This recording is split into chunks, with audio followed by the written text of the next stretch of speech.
What is up, guys? Welcome back to the channel. If you are new, don't forget to hit that subscribe button. Matter of fact, I'll just wait. All right, great. Thanks for doing that, guys. I really do appreciate the support. If you like the video, don't forget to smash that thumbs up for me. This is the very first episode of Tackle Tuesdays. So let's get into the video. Super excited for this one. Hope you like it. Enjoy.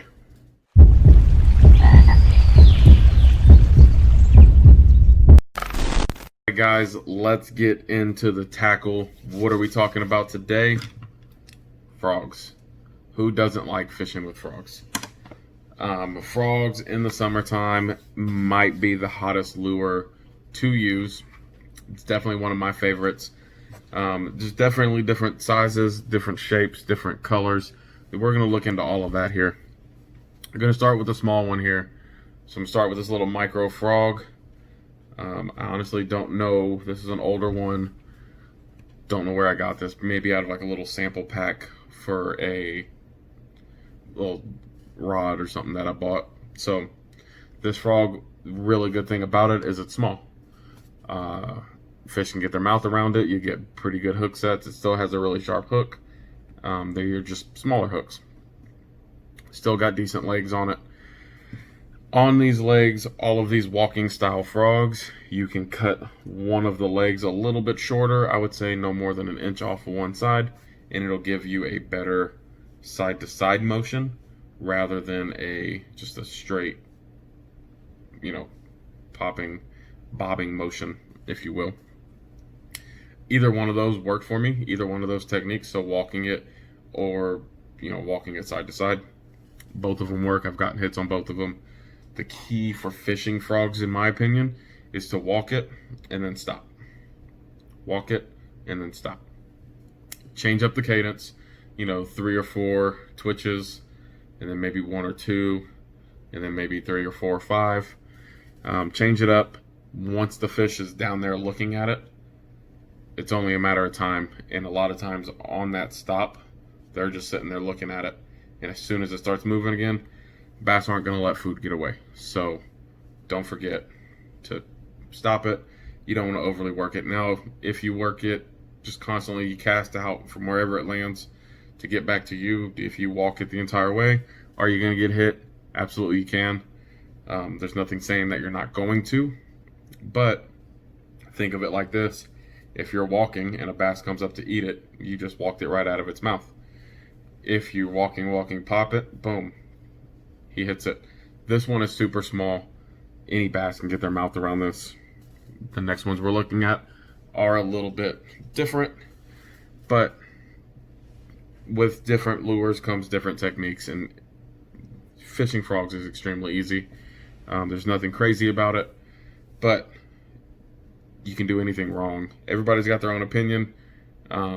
So the stuff that I'm showing you is just stuff that I do and that works for me, and I'm just sharing my knowledge with you.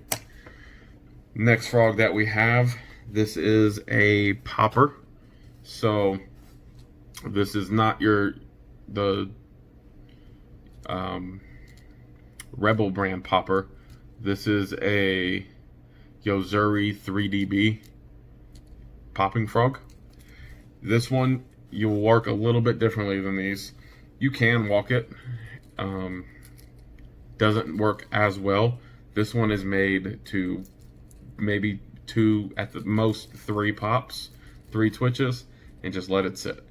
3 twitches and let it sit. The reason I use a frog colored popper instead of your typical fish with the gills and stuff on the side of it is because some of the ponds that we fish, the bass aren't feeding on bait fish. There's not a lot of bluegill, there's not a lot of shad in some of these ponds. So these are great for ponds like that, to where if you can't get a hit on swim baits or jerk baits, throw out one of these. If you still like using the lures with the treble hooks, I like using these because if this thing is just popping and a bass hits it, doesn't matter where they hit it. So when it's popping or moving, these hooks come up So if it hits it in the middle, it's going to get hooked. If it hits it on the back, it's going to get hooked. A lot of times, doesn't matter which one they hit, they're going to twitch around and flop like fish do, and both of these hooks will end up in that fish.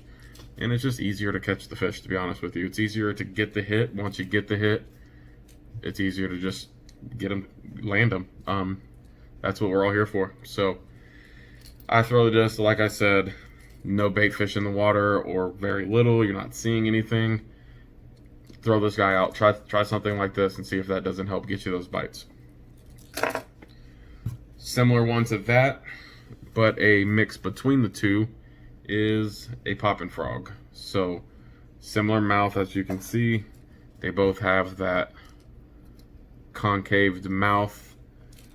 This one, it's fairly deep mouth. What that'll do is just displace more water in front of it. Super soft plastic. Obviously a little bit bigger hooks, so that is probably a 6/0 hook at the very least. So pretty big hook. This thing has been a champ for me. It's got really long legs, which I feel is a big benefit for frogs. The more these get floating in the water, it makes it look more realistic, and they'll just float kind of all around. And you can walk this thing just like you would a walking frog. It just splashes a little bit more water. Or same technique with the popper. Pop it a few times and just let it sit. They have a little weight back here that holds the legs in place. It's not really a weight, but it does weigh it down, and it'll kind of float like this. So those bass will come up underneath it and bite those hooks. When you do get bites on these or the walking frogs, which we'll go over in a second, don't always, you'll see that splash, don't immediately set your hook. Sometimes the bass will hit it and they won't grab the hook, they'll grab the feet, and then bass will inhale it again. So always wait, hit it, maybe tighten the line, but don't set the hook, and then as soon as you feel them on it, set that hook. Doesn't take but a second or two for that to happen. But a lot of people's first instinct is you walk in a frog and you see a splash, boom, you're just yanking it right out of his mouth. Also, don't walk it too fast, just a nice slow cadence. And it took me a little bit to get used to the speed I like to walk them, the speed I have the most success with. So popping frog, you can pop it, you can walk it. On these, just like the smaller one, if you cut this one, I'd probably cut a little bit more because they're so long, so maybe 1.5 inches at the most. And this thing, when you pop it, it'll just go off to the side and it'll just back and forth. Typically what it does now is it's straight for the most part. It'll kind of move depending on the water, but great little frog there. And then now on to my favorite frogs. These are the Googan filthy frogs. These, I have 3 of the 6 or 7 colors that they have. You can get these on Catchco. If I can find the other ones, I'll link those down in the description below. The Yo-Zuri 3DB, I will link down in the description below. These I will definitely link down. If you're going to buy any of the frogs that I go through in this video, buy a filthy frog. It's $9. Best frog I've ever owned. So, a few different colors, a few different times. I like to use these frogs. So, this is my go-to frog. If I have a cloudy day, but it's midday, noon, and I want to fish topwater, especially on a cloudy day, I'm going to this guy. Will any of them work? Yes. This is just the one I have the best luck on. I will tell you this black filthy frog, when it's early in the morning and the sun's not out yet, or it's late at night, this frog does not get me fish. This one, on the other hand, it's white. It lights up a little bit. You got the moon hitting it. You might have some lights around the pond or the lake that you're at. And for whatever reason, the silhouette of this one looks better than this one underwater. Now, have I actually sat underwater and looked at them? No. But that's just what I've noticed. So later, you know, if you're doing some night fishing, definitely throw the white frog out there. This one does have the white bottom on it. It's got a light green. This one might work. I typically don't use this one at night. Or a popping frog. Get that water displacement. That will work as well. Ways I fish these. So I primarily fish it, and you can see none of them have the legs cut off because I don't walk side to side with my frogs. Nothing wrong with doing so, just not what I like to do. I will fish this thing, I'll just cast it out, and I will hold my rod tip down, and I'll just bob it up and down. Maybe one time a second. Just, you gotta find that right rhythm, and then I pause it. So this thing will just sit there like a little bobber, and it'll stop, and it'll kind of sit like this, and then it'll just, and then the fish will hit it. If you get a blow up, this frog could go flying. If you get a hit and you can see they don't take this frog, let it sit there and just kind of twitch it a little bit. Make it look like that fish just injured it. And especially if the fish are schooling down there, another fish might come up and hit it. And eventually you're going to get a bite. So if you get hit, don't just reel in and give up and cast out again. You know, if you have fish that are looking at it, you don't want to ruin your presentation. These things are extremely weedless. You can throw them anywhere. This one, I mean, you can just look at it and tell that's not very weedless. There's a gap in between that hook. If I run my finger over that, I'm going to stick myself with that hook every time. If I run my finger over any of these filthy frogs. And this one has been used quite a bit. So this one, a little worn out, I'm not going to lie. It's got me, it poked me a couple times there, but still pretty weedless.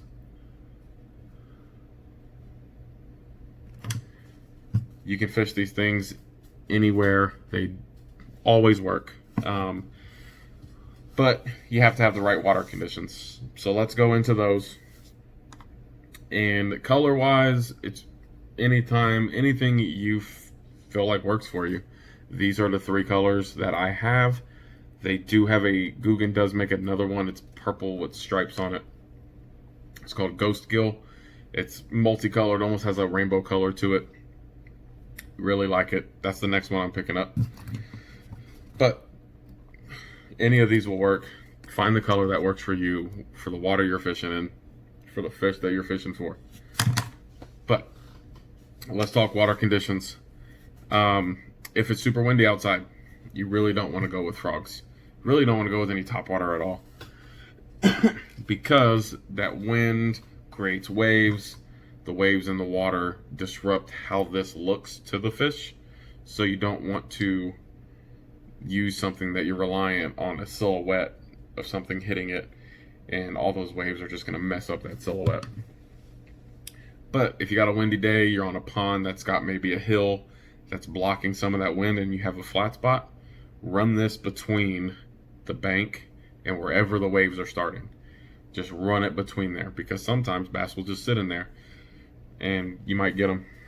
So never sleep on the frogs, but if it's super windy out, you're not really going to get it. This is more fishing the banks, fishing cover, fishing in trees hanging over, you know, creeks and ponds.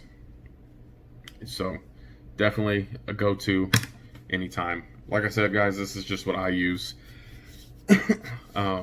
So last but not least, let's talk about the line that you use for fishing with frogs. So there's 2 recommendations for fishing with frogs. You can use a 10 to 12 pound Flourocarbon line.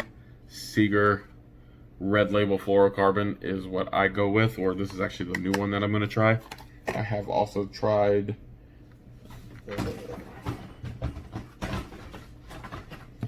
some Stren Flourocarbon.